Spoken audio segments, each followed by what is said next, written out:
It's not easy, and I always welcome the opportunity to learn more.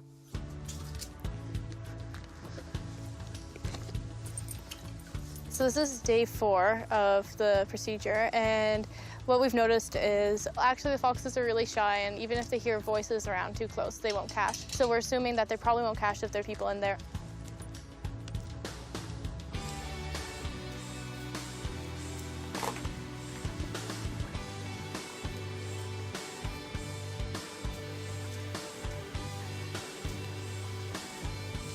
So we didn't feed the foxes for 1 day prior to the experiment. Then when I came in, while I was trying to set up a hidden camera, they started eating while I was still in the enclosure. So I hid in the enclosure and filmed from inside. Olivia's studies have identified a predictable routine of the young foxes. First, they eat until they're full. Then, they begin caching the food for later. The life of a predator is often feast or famine. And this behavior shows how they instinctively know to save a snack for a rainy day. So what they do is they initially dig first, and then they'll drop the food inside, and then they'll do a tamping and scooping motion with their noses. So they'll cover up the food basically with their noses. They tend to hide in a lot of the same spots, so they have already dug holes from just months of living in there, and they'll commonly just hide them over top of each other inside the holes, but there's probably about 20 or 30 different places.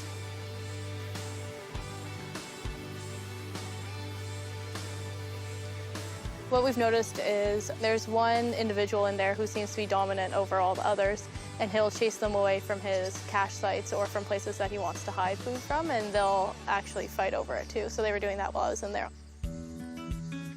I think it was confirming something I hoped, I would find.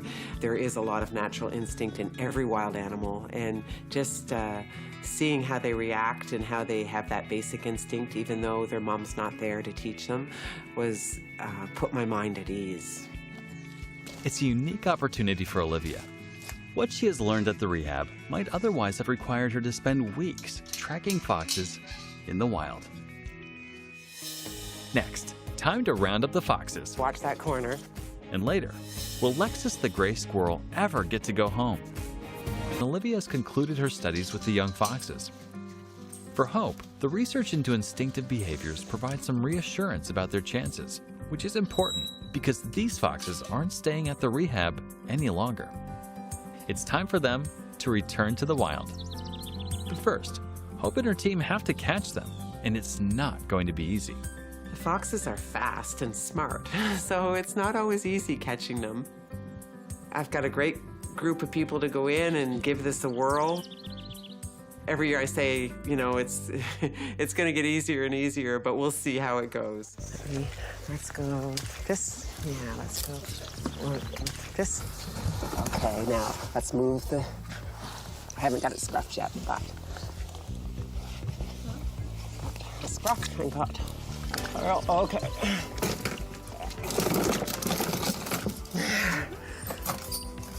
I think I've learned over the years of doing it that there's certain areas of the cage that's easier to deal with the animal. When they're up front by the big rock, it's really hard to control them, and the rock's in the way. So if we can get them herded down to the end of the unit, I think it'll make things a lot easier. Okay. Alicia, watch that corner, and if one goes, that's okay. Okay, I got one. Carrier.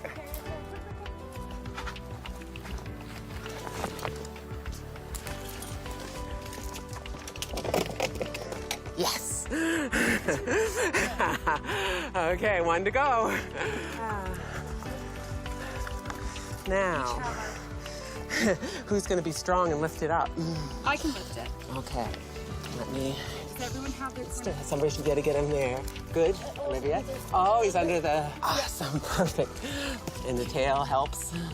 Okay, I got the tail. Each year, they get a bit better at catching them. Oh, he's mocking. Oh, you were covered in mud. I do worry a little bit about the roughness, but I tell myself that we want these animals to be scared of humans. So if their last experience with people is a very negative one, at least that might help teach them to stay away from humans once they're free. And free is what they're about to be. So this looks like a really nice spot. It should be great for the foxes.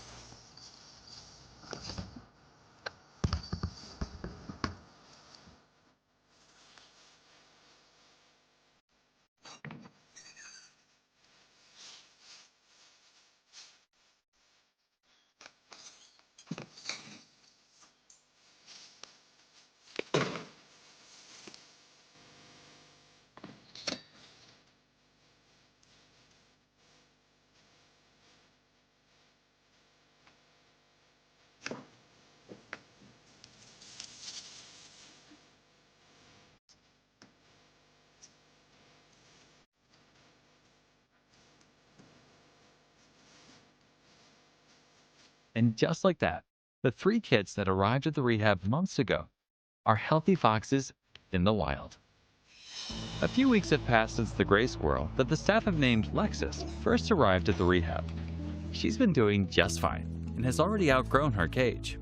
So this is a big day for Lexus.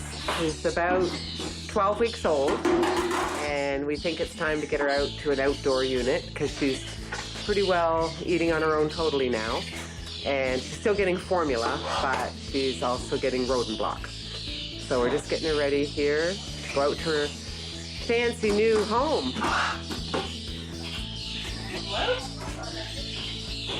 Hope she's not too lonely. Sure she'll have lots of visitors. Yeah. Look at the tail. I know, she's beautiful. She is just gorgeous. All right, so in you go.